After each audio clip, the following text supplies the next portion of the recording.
il est écrit dans le livre de Job qu'un homme, c'est l'esprit.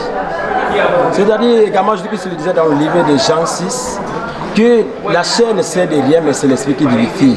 Donc même dans l'homme, c'est un petit enfant, il suffit qu'il croit en Jésus, il sera capable de parler des choses que les hommes ne connaissent pas, mais qui viennent de Jésus. Alors, nous nous appuyons sur la grâce de Dieu et c'est la grâce de Dieu qui nous inspire. Je m'épanouis réellement en Jésus. Pourquoi ? Parce que dans la parole de Dieu, il est écrit dans le livre de 2 Timothée, le verset 22, que Paul parlant à son fils Timothée qui a cru au Seigneur, il disait: fuis les passions de la jeunesse, recherche la justice, la foi, la charité et la piété. Alors, ce qui me donne la force de pouvoir m'extirper, c'est-à-dire de fuir ces passions, c'est parce que je crois en Jésus. Et croire en Jésus, c'est ta volonté. La Bible déclare également dans le livre de Job, chapitre 22, verset 28, à tes résolutions répondra le succès et la lumière brillera sur tes sentiers. Donc, ce que je peux dire à un jeune, ou même le conseil qu'il peut donner à un jeune qui est comme moi, c'est une vie dans l'impudicité. Évidemment, moi aussi j'ai vécu. J'ai vécu dans les passions du monde avant que je ne connaisse pas Christ, avant que je ne connaisse que le temps pour moi. Je ne suis pas né seul, mais c'est par la grâce que Dieu a présentée devant moi et je l'ai saisi par la foi qui a pu me dégager de toute cette immoralité et de tout ce que les jeunes peuvent connaître qui les conduit à la dérive. Déjà, la spécificité de ce culte, c'est déjà pour amener non seulement les guerriers et les guerrières.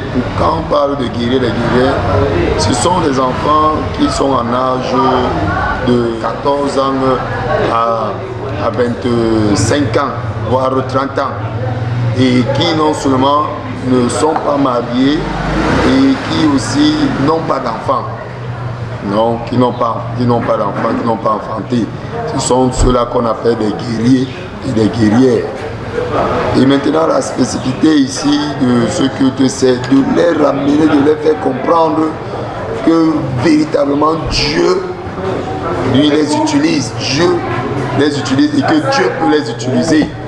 Si combien de fois l'ennemi, si combien de fois le diable utilise les jeunes, oui, dans la sorcellerie, dans les choses qui ne rendent pas gloire à Dieu, à plus forte raison notre Dieu, notre Créateur, ne peut-il pas utiliser les jeunes pour son œuvre? Donc la spécificité ici, c'est qu'il ne faudra pas, on ne doit pas penser ou croire qu'il faut aller, oui, dans l'école de la théologie, faire les grandes écoles pour se tenir devant un peuple si nombreux et parler de Dieu. Non. Il est important de savoir aujourd'hui que en tant que jeune, en tant que guerrier, en tant que guerrière, tu peux parler de Dieu parce que quoi? Parce que l'Esprit de Dieu est au-dedans de nous. Et que c'est le Saint-Esprit qui nous rend capables. C'est le Saint-Esprit qui donne du zèle, qui parle au-dedans de l'homme. Le secret ici est la sainte doctrine. Le secret ici, c'est que au ministère de la vérité, oui, nous avons ce qu'on appelle Église-école. Église-école, pourquoi? Parce qu'on ne peut pas tout enseigner un dimanche. Donc il est important déjà de savoir que la doctrine de la vérité amène la jeunesse à revoir véritablement ce qui est important pour la jeunesse. Et les jeunes du ministère de la vérité ont compris, et selon aussi les orientations du révérend Charles Laurent Eban Ekat, qui non seulement par l'inspiration de Dieu a non seulement institué, oui, qui est des cultes des guerriers et des guerrières. Tout ceci pour prouver, pour montrer véritablement qu'on ne peut pas aller seulement à l'école de la théologie pour apprendre des grandes trucs et tout, et se tenir devant le peuple pour parler de Dieu. Donc voilà, en quelque sorte, le secret.